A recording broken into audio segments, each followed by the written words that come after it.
Good afternoon. Welcome to Jim Munley's World of Weather. Clicked on to long-range weather forecast discussion from May 27th to June 10th. Before I get to the main part of the forecast, I'm going to talk about what's going on over the southeast. This is the area that we're watching. The National Hurricane Center is also watching for possible development here.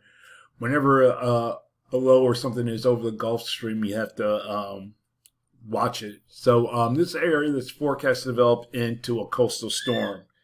Now,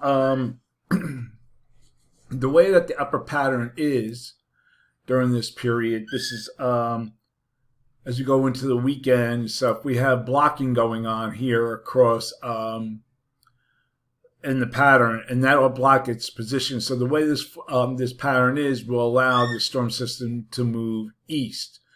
Now we're going to take a look at that at the system. What do I have here? Okay, this is the rainfall amounts that we're forecasting. We'll go to tomorrow morning, 8 a.m. Various periods. Then we have heavier rainfall. In the purple, it's 4 to 5 inches maybe off the coast, and then it lifts northward, and then that area moves inland into the Carolinas. It looks like the heaviest rain, according to the GFS, will be here across South Carolina. 1, maybe 3 inches of rain. Then we go into Saturday, Sunday. This is in 12-hour intervals. 2, another 3 inches, 1 inches. And then we go into Sunday and Monday. And then the system kind of like just lingers and is blocked from lifting northward. At this time, though, I'd like to stress that whatever does develop or whatever lows, or, the plural, is, as of now, is forecast to stay a frontal low or extratropical. But there's still a lot of uncertainty in the track and the timing of the system. But there will be a potentially heavy rain across this region here to bring some flash flooding. What do I have here? All right. This is the upper pattern now. We're going to go, this is for the 27th to the 28th. Here's our upper low that's developed. And here's the blocking that you see going around this low from going northward. And it just kind of spins its way out, and then it lifts out into the Atlantic by late next week. So it kind of meanders around the area for a while. Okay. What else I want to show? Okay, we'll take a look at this at the surface. Go to Thursday, Friday. Here's our low. This is GFS. Then it moves it inland into the Carolinas and it sort of dissipates at the surface, but still going aloft.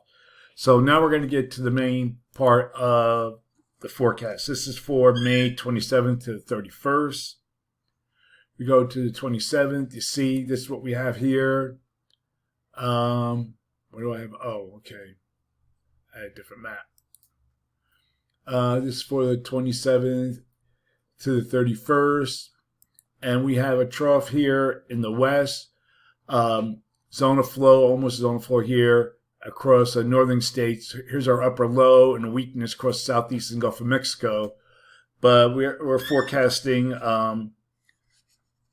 below normal heights and an upper low across the southern states. Now, I talked about this blocking before, and this result in surface low over the Western Atlantic track west. And the upper low is forecast to develop over the weekend and gets cut off by the ridge, by the blocking going on. And the low has potential to bring local heavy rain. And then elsewhere, we're going to go to other areas of the country.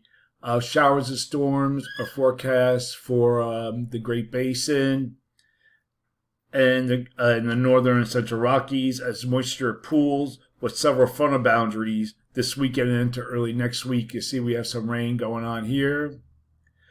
And the plains can also experience showers and storms as moisture interacts with a forecast development of a dry line. We're going to look at the period for June 1st to the 5th. And the pattern is more zonal here across Canada, the northern states. Here's our trough still in the west. Still have a weakness below normal heights across the southeast and southern states. And the model's a good agreement on this. Little differences, but not much to make a difference. So for this forecast period, I'm calling for above normal temperatures here. And I'm calling for anomalies of 4 to 8 degrees above normal, below normal temperatures here. And for this region, with anomalies of 2 to 4 degrees below normal for precipitation. I'm calling for below normal precipitation here, and the probability of occurrence is nearly 35%. Above normal precipitation here, probability of occurrence is near 40%. Now as we get to the period for June 6th to the 10th, we see that we have troughs that return here in the west and the east, and we have a ridge that builds over the western states into Canada with above normal heights across Alaska, most of Canada, and Greenland. So for this forecast period, I'm calling for now a little change in temperature anomalies, and for precipitation, calling for above normal precipitation here. Probability of occurrence is nearly 35%. Below normal precipitation forecast here.